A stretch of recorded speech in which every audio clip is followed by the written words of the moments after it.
Hello, my name is Rae Wade, and I work as a GIS analyst at the STAR 2 Regional Service Center for FEMA Region 10.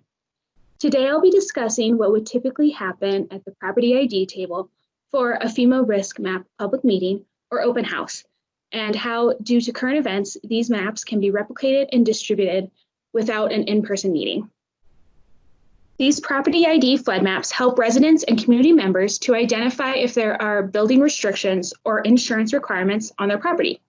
These maps can help individuals understand how their current effective flood insurance rate map, or FERM, may change when the preliminary data becomes effective. Here's an example of how a property ID map looks and what one can expect to receive after requesting one. First, I'll zoom into the legend and talk about that.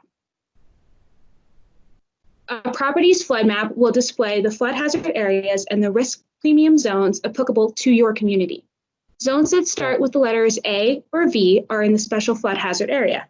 This is where the NFIP floodplain management regulations must be enforced and where the mandatory purchase of flood insurance applies. The areas outside the SFHA are labeled Zone X and do not carry a mandatory flood insurance purchase requirement. Areas outside the 1% chance base flood, but inside the 0.2% annual chance or 500-year flood, are X shaded. The property flood map will also include some base data, including community parcels and political boundaries. These political boundaries are also known as community jurisdictions. From there, we have general flood labels.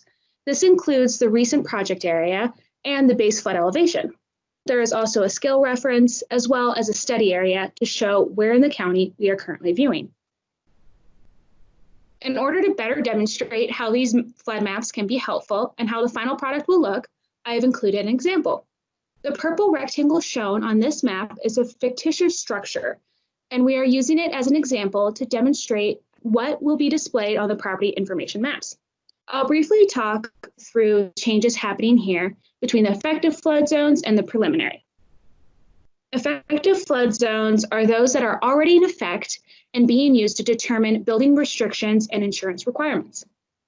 Preliminary flood zones are currently proposed and show new or updated flood hazard area, often as a result of a new coastal or hydrologic analysis for a community.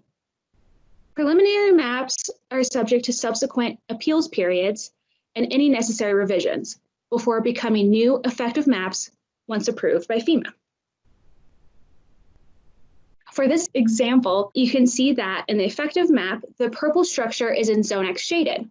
As Zone X shaded is in the 0.2% annual chance flooding event, it is outside the special flood hazard area and does not carry a mandatory flood insurance purchase requirement.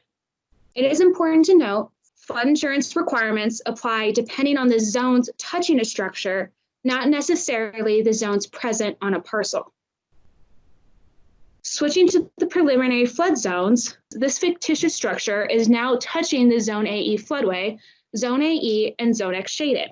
So the building is now touching zones in the special flood hazard area with different flood insurance and building restrictions than previously.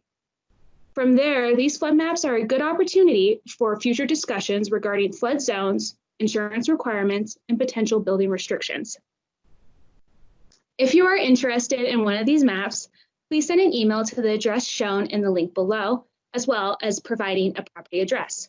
From there, we can provide a map showing what zone or zones are in the general property area and how those zones overlap with any structures located on the property.